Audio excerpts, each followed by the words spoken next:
This episode is brought to you by Accenture. When your advertising operations fall out of sync, everything else follows. Spotify and Accenture are working together to reinvent the rhythm of ad sales, using automation, analytics, and smarter workflows to simplify campaign delivery and access better data across the business. The result? Less time spent on operations, more time connecting brands with the moments and fandoms that matter most. Learn more at accenture.com/Spotify. Here's your report. Oh, thanks, Jane. I wish I could hire someone just like you. Try LinkedIn Hiring Pro. It's more than a job board. It's like the recruiter you always wished you had. Hiring Pro uses real-time insights to match your role to LinkedIn's unique network of professionals and delivers a short list of best fit candidates. You'll spend less time sorting applicants and more time talking to the right people. Let's do it. You're irreplaceable, Jane, but another you would be great. Hire right the first time. Post your job for free on LinkedIn today at linkedin.com/quality. Welcome to Holocron History, Star Wars Canon vs. Legends, where we take a deep dive into the Star Wars universe, such as characters, creatures, stories, and so much more. Hosted by Ben of Temeria and Kodojo. Welcome back, acolytes, adepts, to Holocron History, Star Wars Canon vs. Legends. I can't talk today like normal. And I'm one of your hosts, Brandon, or also known as Ben of Temeria, and always with me is my good friend, Kodojo. Hello there. And I apologize now in advance if anybody gets any weird sound quality quirks. I'm not in my normal studio right now, so I might sound a little echoey. Echoey? Yeah, there we go. Yeah, sounds about right. So I apologize in advance if you hear any sound differences. If you don't, great. If you do, I'm sorry. But today we are going over potentially our last Rebel High Command character that we are diving into, which is Jan Dodonna. Yep. And if anybody's wondering, like, who the hell is Jan Dodonna? He's the old guy talking in A New Hope about the Death Star plans. Yeah, at first I thought he was just some technician or scientist. Nope. No, he was a general. He was actually pretty full-blown important. general. He was pretty important. So we are getting into him. He did serve the Republic. Shockingly enough, surprisingly, not really. I also apologize if you hear a screaming toddler, because me not being in my sound studio might not dampen all that much out. So a human male from the planet of Comenor, born around 65 BBY, Jan Dodonna served in the naval forces of the Galactic Republic during the conflict known as the Clone Wars, where he served as a bridge officer on the Venator-class Star Destroyer Guardian. After the Republic's transition into the Galactic Empire, Dodonna continued his service into the Imperial Navy, where, for outstanding service, he became one of the first captains of an Imperial Star Destroyer. However, as time went on, Dodonna would become disillusioned with the Empire, and soon after, he defected to the growing rebellion. So, Dodonna is very old by the time of the rebellion. Mm-hmm. And the the Republic Army and Navy, while a vast majority were clone troopers, there were non-clone officers and troopers in the ranks. Yes. There just weren't that many, unfortunately. But yeah, he was a bridge officer. Let's see, Guardian. What? You know, that's what I'm looking at, and there's no, like... Oh, it's just mentioned in visual guides. Yeah. That's it. It's literally just, hey, this existed. No one important served on it that we know of right now, so... Other than Jan. Other than Jan Dodonna, yeah, that's pretty much it. So in the rebellion in the early years of the Empire was made up of a loose collection of rebel cells secretly coronated by Imperial Senator Bail Organa. By 5 BBY, Dodonna had risen to command one of these teams of rebels, the Masasi group? Masasi. Masasi group. Okay, I was right this time. I said it right. In his fight against the Empire, Levan Tenza was a member of his group. However, an incident where he disobeyed orders and preemptively engaged an Imperial target led to his court-martial and defection to Saul Guerrero's partisans. Mm. So different Yeah. disagreement among ranks, and out he Yeah. goes. Yeah, and I mean, you're going to get that, especially in a rebellion. That's Yeah. just going to happen. Difference of No opinions ands, and no how to buts. tackle it. Mm. So now moving into 2 BBY, Dodonna commanded one of the largest rebel cells in the entire rebellion, based on Yavin 4, the fourth moon of Yavin, and the Gordian Reach. In this year, elements of Phoenix Cell, which also operate as part of his rebel network, managed to steal 5 antiqued BTL-4 Y-Wing assault starfighter bombers from an Imperial salvage yard in order to deliver them to Dodonna and his unit. The Y-Wings eventually made their way to the group's starfighter auxiliary Gold Squadron, led by Captain John Dutch Vander.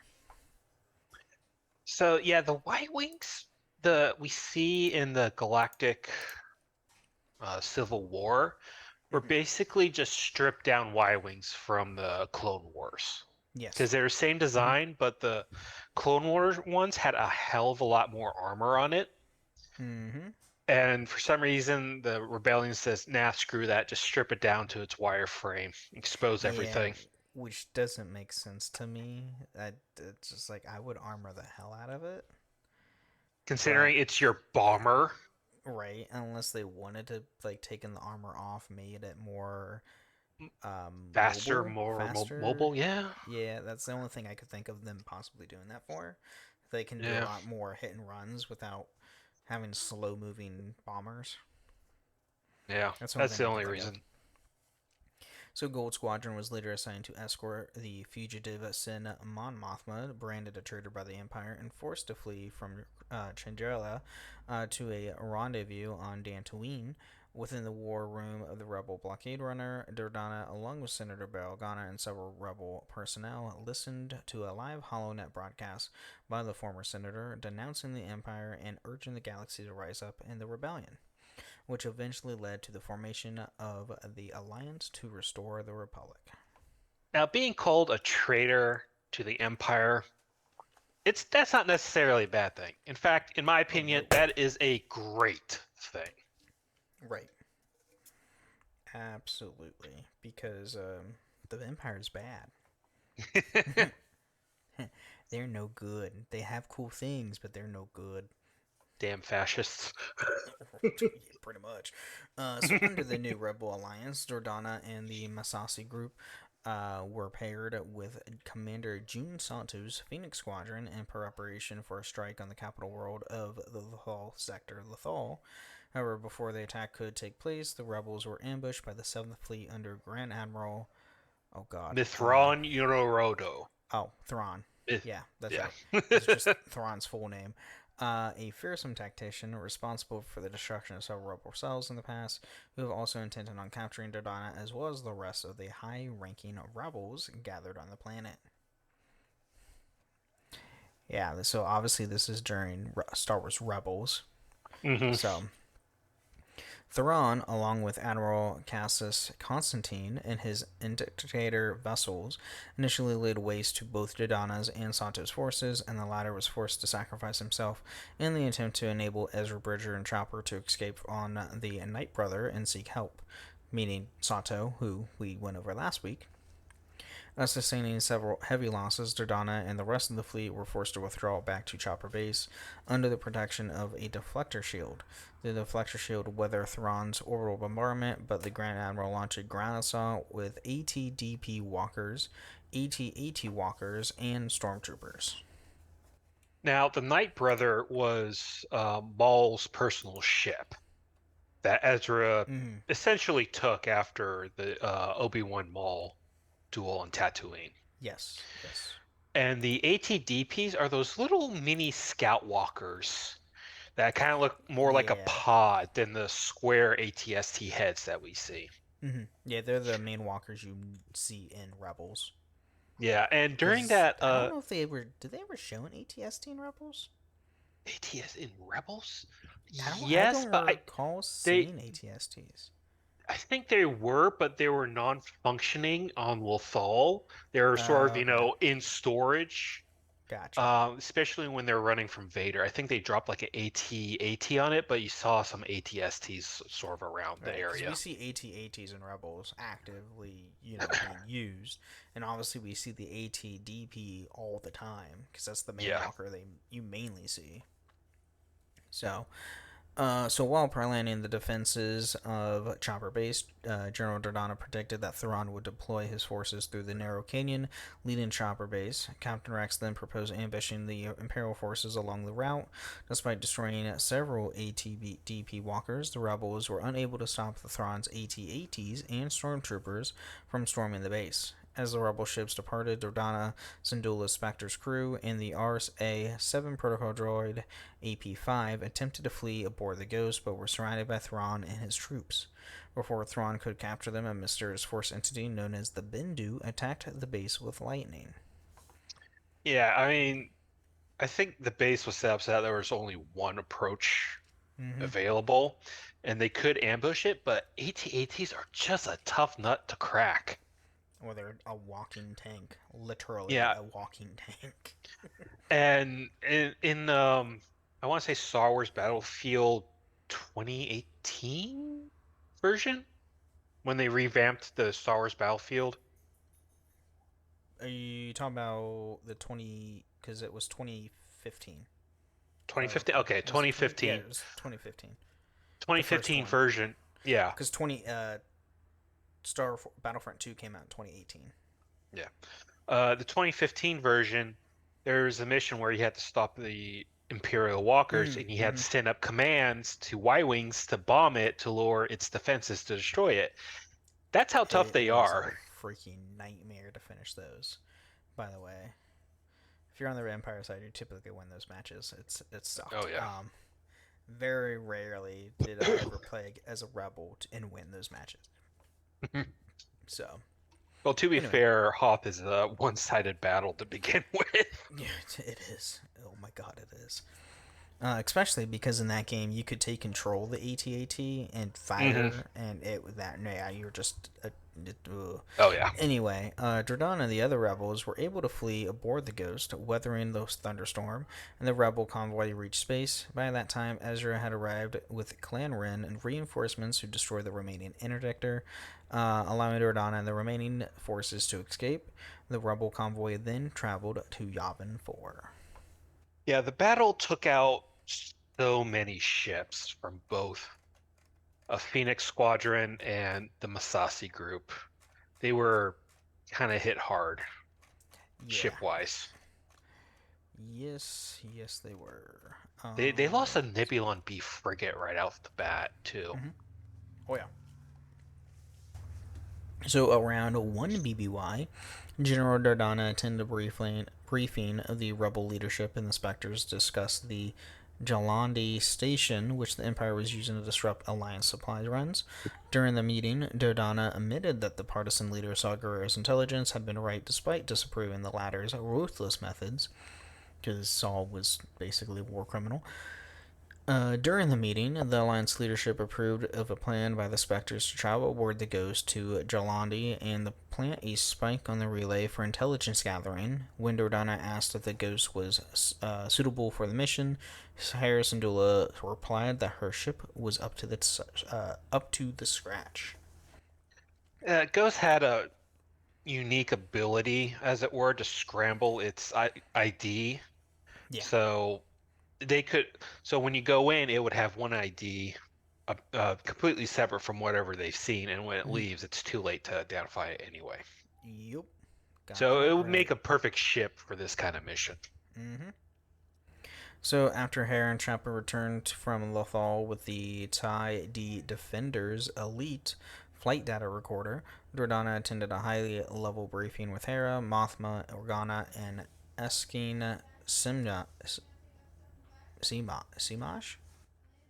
Samaj? Shamash. After analyzing the data, Dodonna surmised that the Alliance's starfighters were no match for the TIE D Defender elite, while Dodonna and the others were debating why the Empire had activated Protocol 13 on Lothal. Hera interrupted the meeting and convinced Mothma to launch a strike against the TIE Defender factories on Lothal. Yeah, they realized the TIE Defender would have been the destruction of the Rebel Alliance. Not the Mm-hmm. Death Star, but the TIE Defender. Mm-hmm. Because And oh, gone. because it had shields, hyperdrive. It was basically an X-wing. It was on par with an X-wing, and Yes. that's Yeah. what the Rebel Alliance uh, Do not want. They backbone didn't was. want anything with that, or they And didn't want the Empire to have something like that. the TIE Defender, and they could just pump out the TIE Defenders like they did with TIE Fighters. Mm-hmm. Absolutely. So that is it with Star Wars Rebels, because this is the strike that ends like the last couple episodes of the series, because that's why they go back to Lothal to Yeah. take down those factories. So now we're at the part where it's getting to Rogue One. So, by 1 BBY, the general commanded the Great Temple, which the main rebel headquarters had and considered as most important base and hidden fortress from the Empire. Dodonna had also been elevated to Alliance High Command. At one point in 1 BBY, Dodonna was away in the base when the rebel Cassian Andor performed an unsanctioned rescue of the Axis Network rebel Kalia Marki on the planet Coruscant. When Andor returned with Marki and intelligence from the now deceased leader of the Axis Network, Luthen Rawl, which revealed the existence of several Imperial superweapon, of a secret Imperial superweapon, High Command debated what to do with the information and decided to wait for Dodonna and Antok Merrick to return to the base. So this Now, is Andor season 2. yes, towards This is towards the end of the series. yeah, it's like the last 3 episodes or so, Yes. roughly. Yep. And Antok Merrick was the general starfighter who led Blue Squadron on in Rogue One on the planet Scarif. Yeah. That was that guy. So the following day, the Alliance learned the existence of a planet-destroying Death Star battle station under construction by the Empire from a defecting Imperial pilot, Brody Rook, who had been captured by Saw Gerrera's partisans on Jeddah. With Rao's intelligence but all confirmed, the rebels decided to act. Dodonna was privy to Operation Fracture, a secret operation made to extract scientist Galen Walton Urso, an engineer that, according to Rao's intel, was a key importance to the weapon. Yeah, because Galen was the only one who could make the super weapon work. Yes. Oh, yeah. The goal was that for Galen to testify before the Imperial Senate regarding the Death Star's existence. Operation Fracture involved the Alliance rescuing Galen's daughter Jyn Erso from Imperial Detention Center on Wobani, so that they could make contact with Goro's partisans and question Rook about the Death Star and Galen's location. Dodonna was present during Urso's interrogation, in which she ultimately agreed to Alliance demands, and she, Andor, and the Andor's droid companion K2SO set off for Jeddah. So obviously this is getting into Rogue One now. Yeah. So following the return of Andor's team in the Masasi base, Organa gathered with other key members of the Alliance to discuss the findings of their mission. Jyn had convinced Saul to show her her father's message, which detailed the superweapon's destructive power, as well as the weakness that Galen had deliberately set in the station. He also explained that a copy of the superweapon's technical readouts would be kept in the Citadel Tower on Scarif. Jyn, however, was unable to deliver the holographic recording to the Alliance due to the destruction of Jeddah City. During the meeting, however, several members of the Alliance dismissed Jyn's testimony, to which Urso asserted that her father had given up his life so the Alliance could defeat the Empire. Dodonna rebutted, however, the Alliance could only go off her testimony. In spite of Jyn's best efforts, the Alliance refused to send troops to Scarif. Yeah, it's kind of hard to convince people, there is this planet-killing weapon out there somewhere, just based off of testimony. You kind of need proof of that. Mm-hmm. Because especially there has been no such thing in the history of Star Wars that they know of that Yeah, could do such a thing. right. So, and then despite being denied permission to attack the Imperial base on Scarif, Urso, Andor, and their team disobeyed the Alliance's orders and formed the Rogue One Squad, which fired the opening shots of the Galactic Civil War at the Battle of Scarif. Rogue One's actions led to the intervention of the Alliance fleet, which allowed the successful theft of the Death Star plans. Yeah. And that's how we have the random exhaust port that drives all the way down to the central core of the battle station. Yep. Yeah, not Jin. Galen or Galen. so. He specifically hit it. He did it piece by piece, designing this one flaw in an otherwise impregnable fortress. Mm-hmm. Yep. So after the plans made their way to headquarters and the weakness installed in the battle station by Galen Urso was found, Dodonna designed an attack strategy that would set a group of starfighters into the battle against the Death Star with the mission to fire photon torpedoes into the station's exhaust port and destroy it. This led to the Battle of Yavin, which Dodonna and the other rebel leaders monitored from Yavin 4. Just as the Death Star came into range to destroy Yavin 4, and Dodonna with it, the station was destroyed by Luke Skywalker. And until Rebels, this is the only screen time Jan Dodonna ever gets, Yeah. or is even really mentioned, as far as I'm aware. Yeah. And explain the plans, and that was the only thing we got. Yep. So, the general was present at the Royal Award ceremony commemorating the battle station's destruction, announcing the conclusion of the event that they would be evacuating Yavin 4, as the Empire now knew where the location of their base. Dodonna immediately began screening new planets that would be suitable for establishing a new base of operations, quickly dismissing Insk and Daxon Beta as candidates. Okay, now what is Insk and Theta Beta? So Insk is Silicon-based planet for Insk. Okay. Daxon sounds familiar. That sounds like a Daxon's planet suitable near a main trade route. Briefly studied potential location for a route base was directed to its proximity to the Imperial's trade route. Yep. there's Okay. there's such a thing as being too close under the nose of your enemy. Yeah. Oh, absolutely. Yeah. You don't want to be way too close about it. So Princess Leia spoke with General Dodonna, asking to assist scouting for a new base. The general refused her offer, reporting that a bounty of 10 million credits had been placed on her head by the Empire, and reported rumors that the Imperials were seeking out surviving Alderaanians for reprisal. Dodonna demanded that the princess not leave the system with anything less than a full military escort before dismissing her. Yeah, Jeez, this. 10 mil. Yeah, well, yeah. Leia is definitely a figurehead within the rebellion, and I just find it appalling that the Empire is like, well, we gotta hunt down the remaining Alderaanians. Yeah, after we blew up their planet because they blew up our Death Star. How dare they? Well, the Death Star blew up their planet first. Yeah, that's what I mean. And That's what I mean. technically, the one that blew up the Death Star is from Tatooine. Don't tell Vader that. He'd be more than Sand, ready to blow up Tatooine. No, not sand. But yeah, go on. surviving Alderaanians, the Star Wars Squadron, the very first mission you do, both as Imperial and Rebel. As Imperial, you're hunting down the Alderaanians, trying to kill them. As a Rebel, you're saving them. Yeah, I completely forgot about that. And I played that recently too.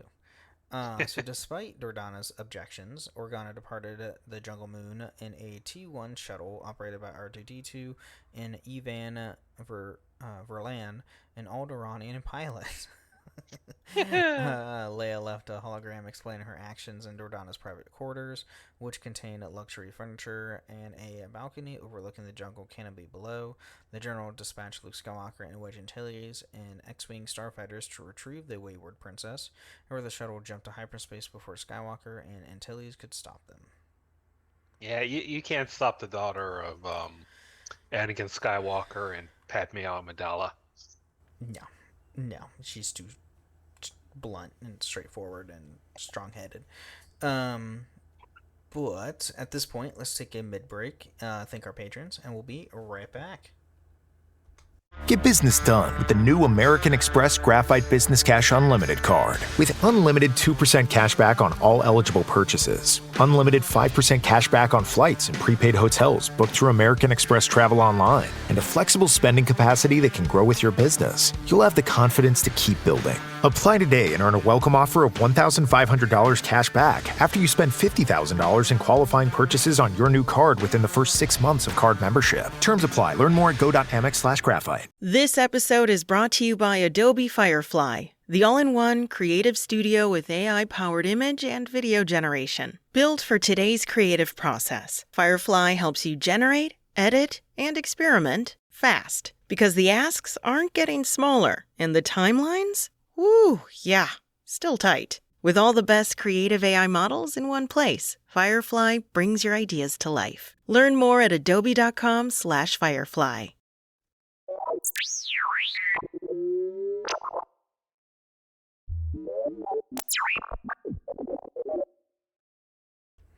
Alright, now that we're in the middle of the show, I want to thank all of our amazing listeners and patrons. Thank you guys so much for supporting the show. And if you too want to support the show, you can go to patreon.com/holocronhistories, where you can get ad-free episodes or even join us once a month on the show itself.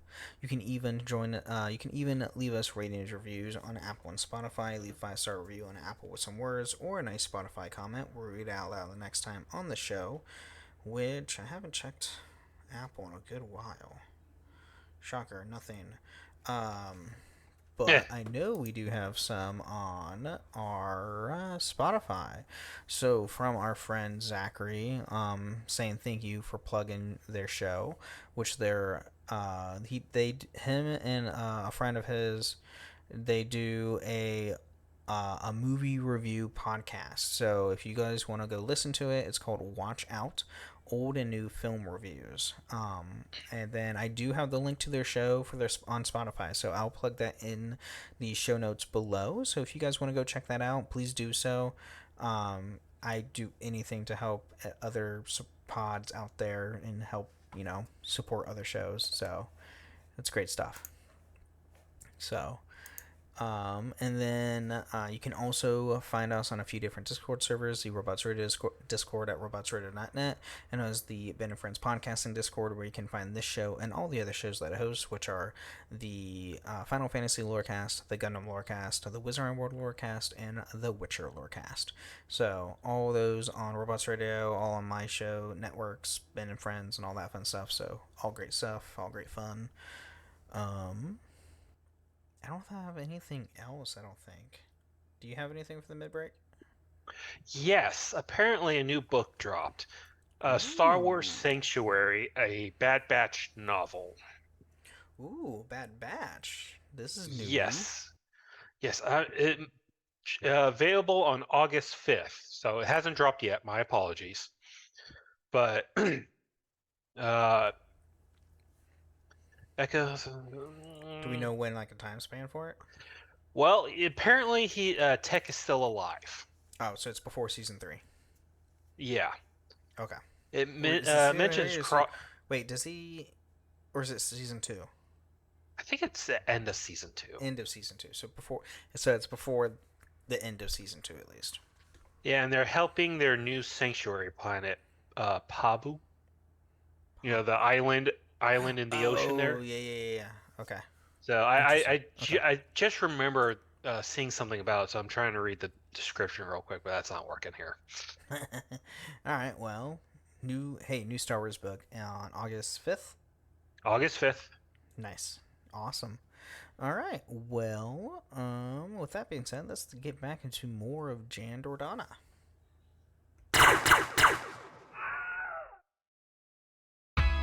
This episode is brought to you by State Farm. Listening to this podcast instead of doom scrolling? Smart move. Another smart move? Getting help from one of State Farm's 19,000 local agents when you choose to bundle home and auto. Bundling, just another way to save with the Personal Price Plan. Prices are based on rating plans that vary by state. Coverage options are selected by the customer. Availability, amount of discounts and savings, and eligibility vary by state. This summer, say I do I am marrying a stranger. like never before. Am I crazy? It's a whole new Married at First Sight on Peacock. Thank God I woke up in love. With new experts. My name is Dr. Lisa. My name is Paul Brunson. More couples. This could be the start of a very successful marriage. And more surprises. Or maybe not. Everything is just not enough. You're a little bit crazy. I don't know what's gonna happen. I want my fairy tale ending. Married at First Sight, now streaming. New episodes Thursdays, only on Peacock. All right, so now he is now serving the rebel fleet after everything has gone down. So, following the evacuation of Yavin 4, Dodonna joined the rebel fleet or alliance fleet to help the rest of the alliance leaders oversee the war effort. Shortly after the assault on the Empire's weapons factory Alpha on Kaimun 1, Dodonna met with Princess Leia, Chancellor Mon Mothma, and Admiral Gail Akbar to discuss the alliance's next step and the need to find a new base of operations. Yeah, because you always need a base for an army. Oh god, yeah, you definitely need a base, especially one that uses hit and run tactics. Oh yeah. So several days later, the rebel fleet received a distress call from R2-D2, Skywalker's astromech droid. The droid reported that Skywalker had been captured by Gracchus the Hutt, a powerful crime lord on Nar Shaddaa.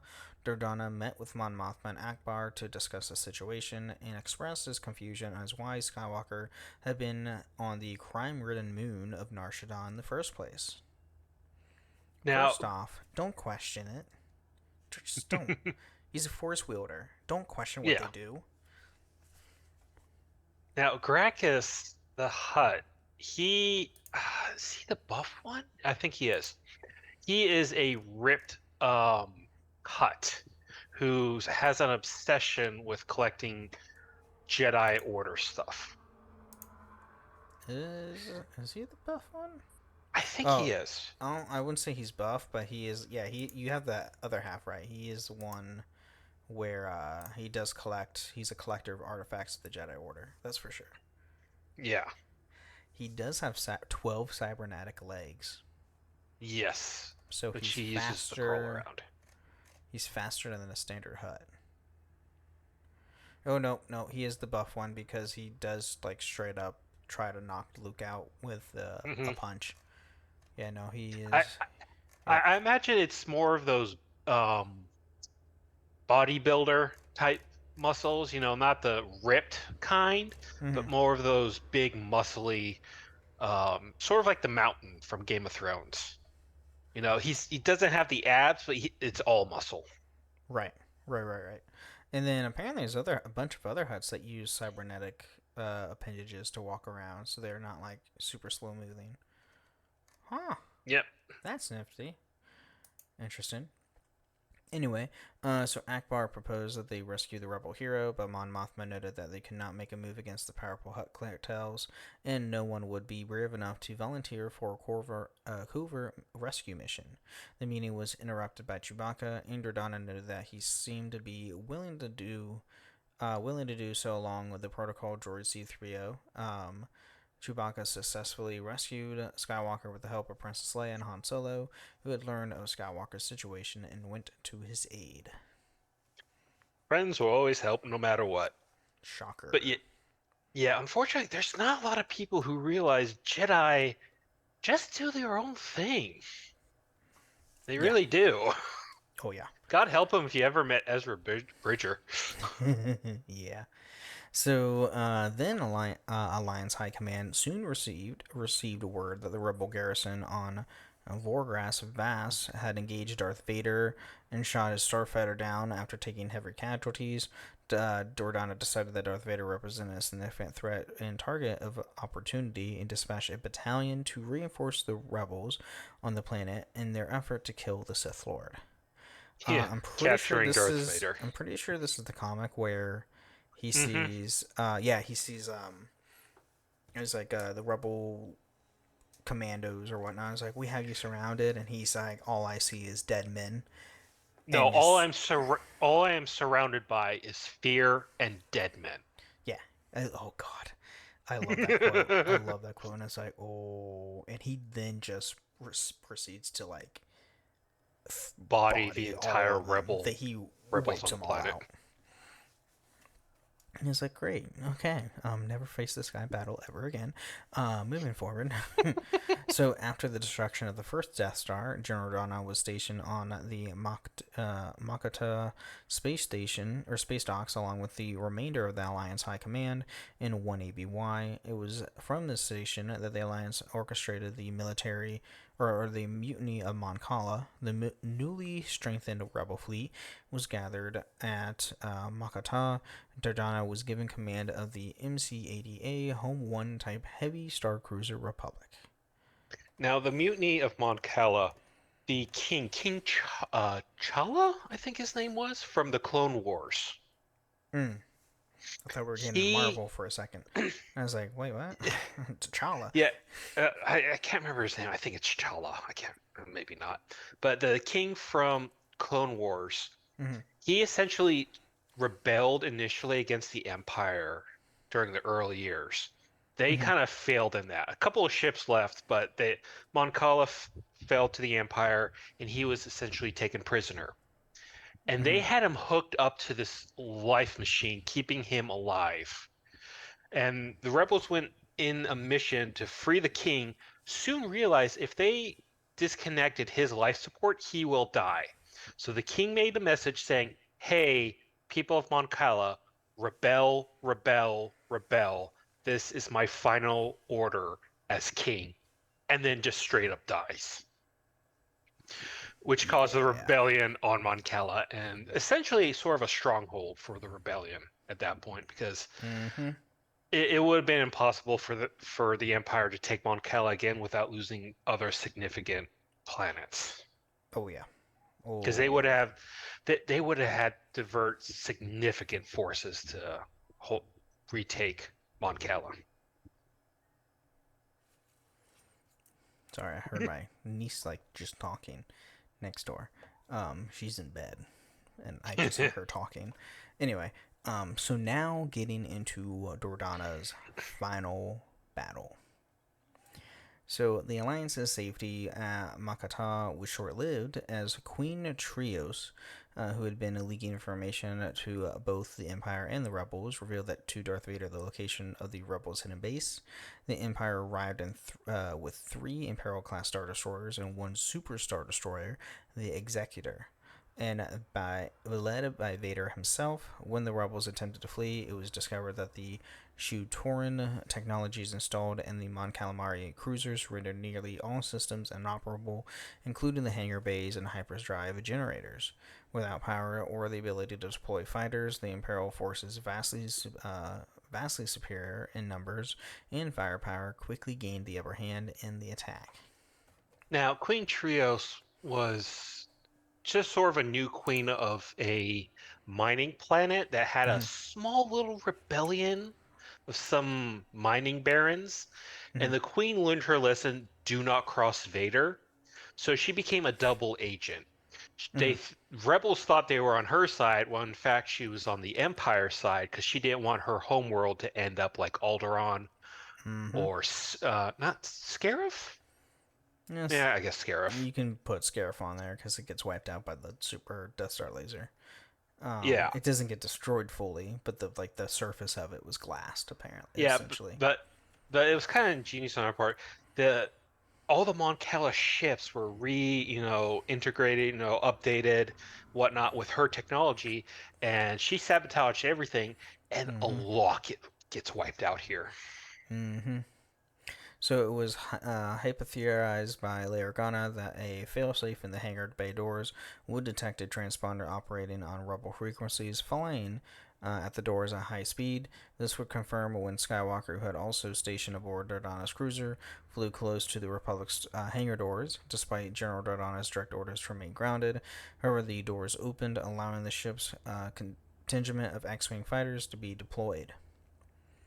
During the battle, Rebel operatives led by General Davis Draven was able to secure access codes that would allow the Shu-Torin technologies to be overridden. These codes were delivered by General Dodonna, who promptly ordered the Republic to escape into hyperspace. Not wishing to risk any more lives than he already lost in the devastating attack, General Dodonna ordered the Republic to stay hidden and wait to regroup with any survivors. He was convinced, however, by Skywalker and Organa that it would be best to return to Makata in order to rescue those that were stranded. Yeah, so like I said, a lot of the refit and a lot of credits went into this fleet, and it just gets wiped out essentially. And Dordana's like, okay, we gotta sit back. We can't do anything else until we regroup and figure out what we have left. What can we do with it, and how can we recover? Yep.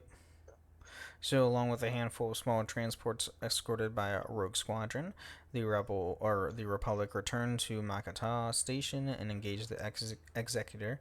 Dodonna's forces were able to hold the Empire at bay long enough to distribute the access codes to the other stranded Mon Calamari cruisers, while the inhabitants of the space station were evacuated onto transports. The Republic was shortly destroyed by turbolayers fire from the Executor. Jan Dodonna, General of the Rebel Alliance, was lost with his ship. Yeah, for a second there, I was kind of confused. As what do you mean the Republic? What do you mean? His ship was named the Republic. It's like I'm so confused here. Yeah. So we do have a little bit of his legacy. So though it cost him his life, Dordonna's actions were instrumental in saving the future of the Alliance. Mothma, Akbar, Syndulla, and many others of the Alliance High Command were among those saved by the Republic's return to the battle. His leadership during the early days of the growing rebellion, during the Battle of Yavin, and his final stand during the ambush of Makata allowed the Alliance to thrive and eventually defeat the Emperor at the Battle of Endor years after his death. I gotta say, being a Rebel High Commander is a short life expectancy. I mean, good God. Yeah. I mean, you got Raditz, Dodonna, Bail Organa. Holy cow. The only one that's lived through all of it is Mon Mothma. So. But, yeah. And then we do have a little bit of behind the scenes. So, Jan Dodonna was played by Alex McCrindle. McCrindle, thank you. In the 1977 Star Wars Episode 4 A New Hope, the first installment of the Star Wars original trilogy. Dodonna later appeared in the 2016 Star Wars anthology film Rogue One, A Star Wars Story, where he was portrayed by Ian McKelvey. I don't know how to say that.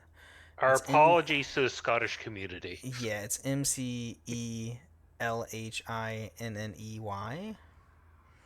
I don't know. Sorry, I'm not good with names.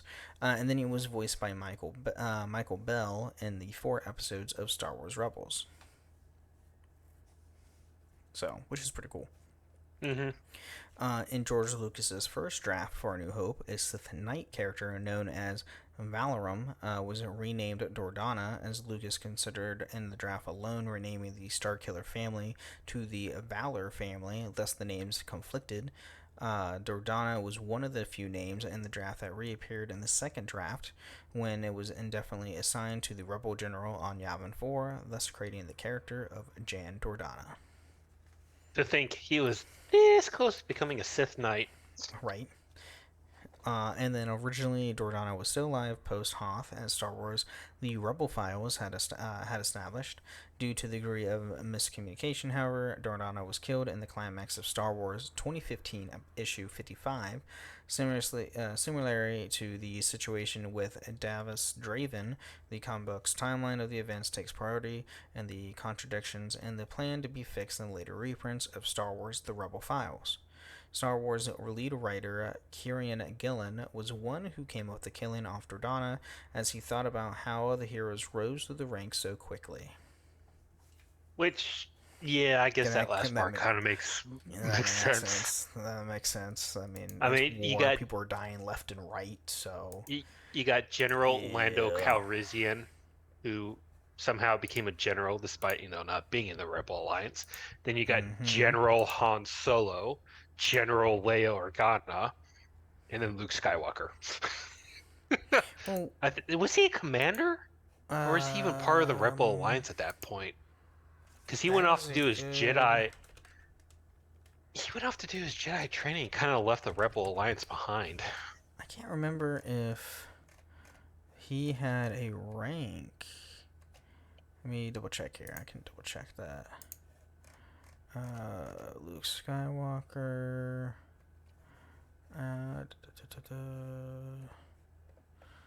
Parents, affiliations.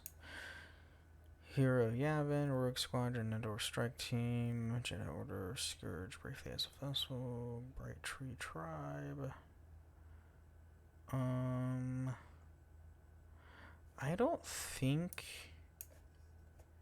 he has an actual. Well, it says he was a commander by the time of the Battle of Commander. Hoth. Okay, And so then it was he commander. kind of just left after that. Mm-hmm. Because that's when he went to go finish his Jedi training with Yoda. Because that's when, and then Return of the Jedi comes around, where he's a Jedi Knight.